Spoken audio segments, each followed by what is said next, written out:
Hi, Angela and Cindy here with Mental Health Moments, and I'm glad to be back. It's been a while. And today I want to start with a scripture, and it is from Psalm 92. I'm going to read direct from my Bible, and it goes, I'm going to read from verse 12 to 15.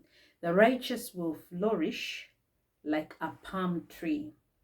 They will grow like a cedar of Lebanon, planted in the house of the Lord. They will flourish in the courts of our God. They will still bear fruit in old age. They will stay fresh and green, proclaiming, the Lord is upright. He is my rock, and there's no wickedness in him. And one might wonder, why have I thought of reading from that particular part of the Bible? Lately, there's been a lot of shaking. Sometimes you get news you don't want to receive, but when it's actually true, and change happens. Life has storms, yeah. And one thing I want to share today, I want to use 3 lessons we can learn for our mental well-being from the palm tree. Because I first read the scripture. I've done some research, so I'm not going to claim that, it's all my information. No, I've done quite some research. I've listened to some sermons about the palm tree, and it is quite enlightening. One of the things that the palm tree does, it is self-cleaning. And if we are to take lessons from that, the palm tree prunes itself. Those leaves that are no longer serving it, they actually fall off by themselves, That's the beauty about the palm tree. And in life, there are seasons we go through, and the truth is, something is no longer serving you. And you might even be in ministry, it might be business, you might be in the marketplace, wherever God has placed you. And when you look at where maybe what worked 5 years ago, the truth is you're doing the same thing, it's not working anymore. Even in business. If it's ministry, this is something you say, we've always done this, and it has worked, but maybe this time it's not working. And you just need to make adjustments here and there. You need to prune certain things, So there are times we need to take a step back and reflect, because I've been trying to connect with different people, and many people, of course, and I appreciate, I'm not trying to criticize people here. I appreciate a number of people are quite busy, but there's somebody, I've been doing a recent training on Bible reading the New Testament marathon style, reading it in 29 days. There's one gentleman who said something, you are never too busy for what is priority to you. As long as something isn't priority, you'll never give it time. So regardless of your busy schedule, it will never be priority. But if it is your priority, it does not matter how busy you get, you'll make time for it.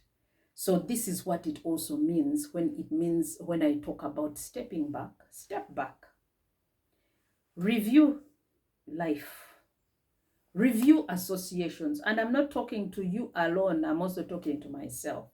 Because there are times you ask yourself, do I need this kind of friend in my life at this point in time? Do I need to be part of this network in this season of my life? Do I need to continue being part of this particular fellowship in this particular season of my life? It brings me down to one person. They are a couple. I remember at the time, they are older than I am in marriage, me and my husband. And I remember these people, they told me something. they realized they were very busy, very busy. They would attend the youth fellowship, workers fellowship, and that was in Watoto at the time. They would attend the marrieds fellowship, basically every fellowship. And every time they would go back home, their children were fast asleep. And basically they hadn't had time with their children. And so they had to reflect. Sometimes even good things that are keeping you busy, but taking you away from priorities, you need to review and start decluttering.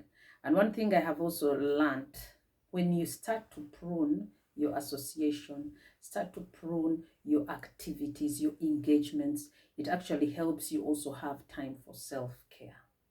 It enables you to prioritize self-care because you will never be able to pour from an empty cup. So when I say pruning, I really mean it. And I'm going to talk about also another example in regard to pruning. Sometimes we accumulate things.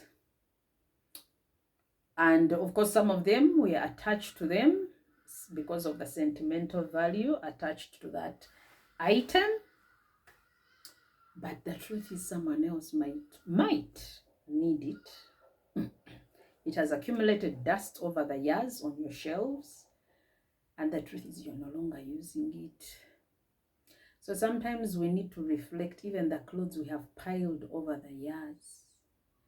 Maybe we've even grown a size or two bigger. Maybe for other people, they've grown a size smaller. And the truth is every year, because there are some people who do that, maybe they change their wardrobe twice a year or thrice a year. And of course, that means you have a lot in your wardrobe that you're not wearing. It's time to also declutter. And when we declutter our environment, it helps us to breathe. When we declutter our associations and all that crowds us, it helps us to get clarity. And I pray that we learn from the palm tree on how to be self-cleaning. So number two, the mental health tip we can learn from the palm tree. When the palm tree is experiencing a storm, I actually decided to look at videos of a storm and how the palm trees are. When the storm is severe, the palm trees might bend a bit. The leaves will blow in that particular direction. But there's a way they kind of carve in to be resistant to the storm and not to break. It doesn't mean that the palm tree cannot break. There are times actually it breaks, but those very rare occasions. So what do we learn in this instance? We learn resilience, because even God doesn't promise us a trouble-free life. Life happens, changes come in our lives, things we didn't even expect, things that take us off guard. It could be a loss of a loved one. It could be a loss of a job you badly need. It could be something you never ever thought would happen to you. There are things that happen. I say they happen to those people and you think, they will not happen to you. Some of the sad things, like my kids have been telling me, they lost their peer, a young boy. He had just got into his second year at university. And just like that, his life was snuffed out after having a trip to one of those places. He had a drink. He was with his friends and he crashed into a huge one of those construction vehicles. It's very sad. So what am I saying here? Troubles come. And whether we like it or not, as long as we are in this world, it can't be perfect all the time. And it cannot be peace all the time. So when that storm comes, may the pain not be wasted. When that storm comes, may God give you strength to build back better. Because interestingly, I've done some research that the storm actually helps the palm tree be stronger and be more stable, you know? And that's the funny thing about storms, even in our lives as people. There are certain strengths you'll never know you have until you face particular storms. You can never know that it is hard to love somebody who will not love you back until you're in that kind of situation. It's not easy for you to actually come to the realization that I need to forgive certain people even though they'll never say sorry. You know? And all these things are mental health tips, you know? It is not easy. You know, there are people we love so bad. We love them fearlessly. Should I call it fearlessly? Furiously, we love them. And the truth is, they might never love us back. But that doesn't mean that you lose yourself in the process. It is also important to step back and allow healing to happen. Because there are seasons of our lives where we have to understand that a storm is like checking you to show you, let's stop taking life for granted. Let's start to celebrate life. Let's start to celebrate each other. Let us love on each other because we need each other. And so, like I've said, the flexibility, the unwavering flexibility of the palm tree in a storm. It's resilience. So we learn those qualities because the truth is we need to be resilient. And I'm not saying that sometimes we will not really be in a pit, because there are seasons in life when you're really in that pit. And we give God glory for community, because I always believe there will always be somebody who will hold another one's hand. And recently we lost somebody very significant in our church, our pastor's wife. And frankly, she touched my life a lot. I don't even want to go there because in my mind, I haven't yet processed it properly.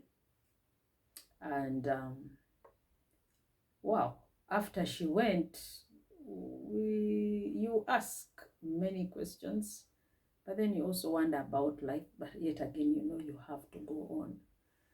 So what am I saying? That in life, because after losing her, I listened to a lot of sermons people said, because I don't want to lose track of the story I want to tell. And one thing they said that stood out for me, among other things, but this particular one in relation to what I'm talking about, is that sometimes the power of community, like how it was for Job, when Job faced so many calamities, sometimes all we need to do is show up. Show up for others. Show up. You don't have to say anything, just to be there. Sometimes all the person needs is your presence. Sometimes all they need is that bare hug. Sometimes all they need is that squeeze of the hand, warm, firm handshake. You haven't said anything, you are just there. So let us learn the power of community, and I'll relate it also the palm tree. The palm tree, most researchers have, like I said, I've done a lot of the research before I came online. The researchers have said that palm trees actually are stronger when they are together. So when the wind blows, they are stronger together. So breaking them in community becomes almost impossible. And this brings me to sharing about the power of community. We need each other. Let's check in on each other. That's one. Two, Whenever you have a burden to call somebody, please do. I've noticed that many times when I think about somebody, especially if I haven't been thinking about them for a while, it is God's way of telling me, check in on them. Call them. If you are able, visit them. If you are able, arrange maybe a coffee date, or you go out with a friend. Again, I'm talking about the power of community. We heal better in community. When you are low, because I've been there. I've been in pits, where you're in a pit of depression. I've been there. I've been in those moments where it's hard, and man, you just need someone to hold your hand, somebody to say, I got you. Someone just to send you a text. Actually, there are some people who are in my phone book who will just send me a message randomly, and yet that's the message I need in that season in time. So let us hold each other's hand. Let us be each other's keeper. Be your brother's keeper. When I said the power of community, us healing in community, I'll relate it also because I'm a Christian. I love Jesus, so I can't talk without also relating to that. A Christian is stronger in fellowship with brethren. Don't quit fellowship. And even though you're not a Christian, don't quit being in a space that adds value to you. Do not isolate. I know there are seasons when we need to withdraw from crowds, because also Jesus did it. But then we are stronger when we are in a fellowship. You don't easily pull down somebody who is communing with brethren. You don't easily crush them. And yet when you're isolated, because there is a way how depression can push you out of circulation, you don't want, because you're listening to all these voices telling you you're not enough, you're not good enough, what do you have to add value? Do you have any value anyway? Do you add any value? So you begin to think all these things and you begin to act on it. You withdraw from people, you withdraw from activities, stuff you loved to do. Try your best to avoid isolation for too long, because it could actually make you clinically depressed. So I've given you three tips today. 3 tips. Because when I read that verse, I read it yesterday. I read those verses yesterday. I just asked God, I want to understand the palm tree.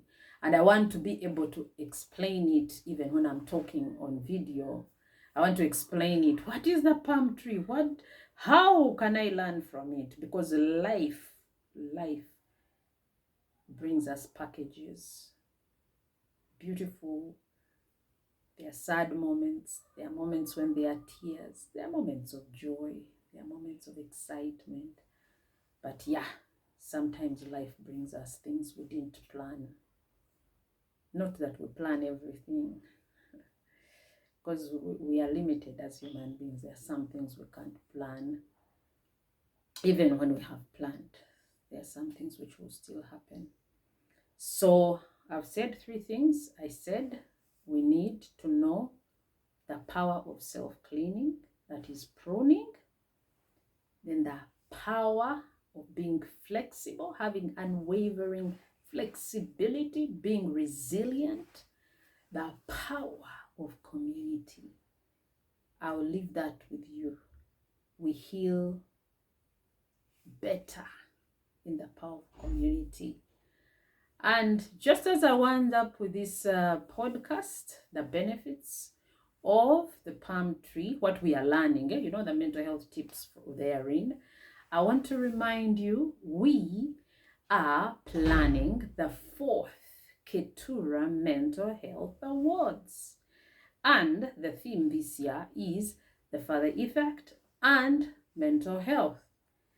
We are still doing nominations. The nominations are still running. And in the description box, I'm going to leave the link for nominations.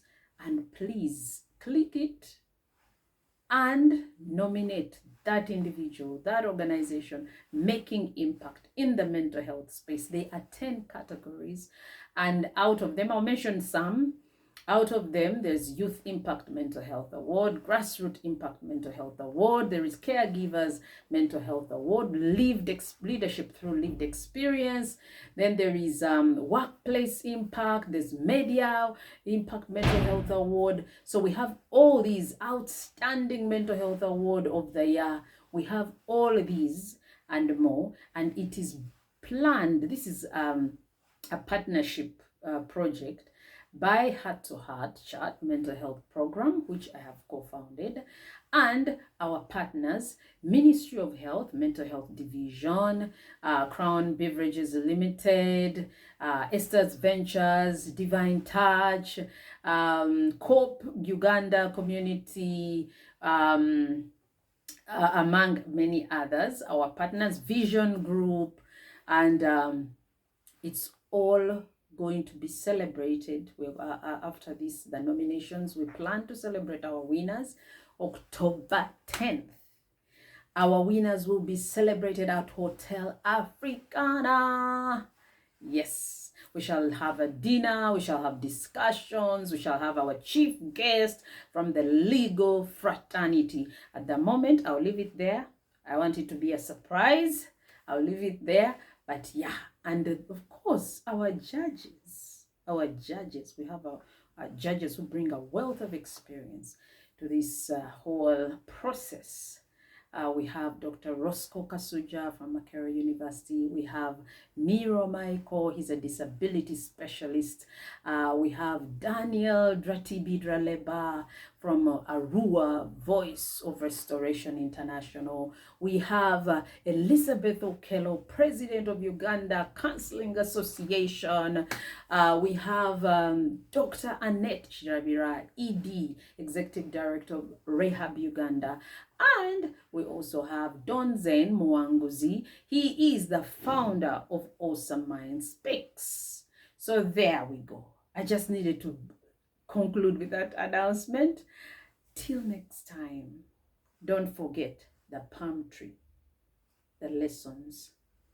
You learn to self-clean, pruning, learn to have unwavering flexibility, resilience, learn the power of community. We need community to heal. Till another time. Bye-bye.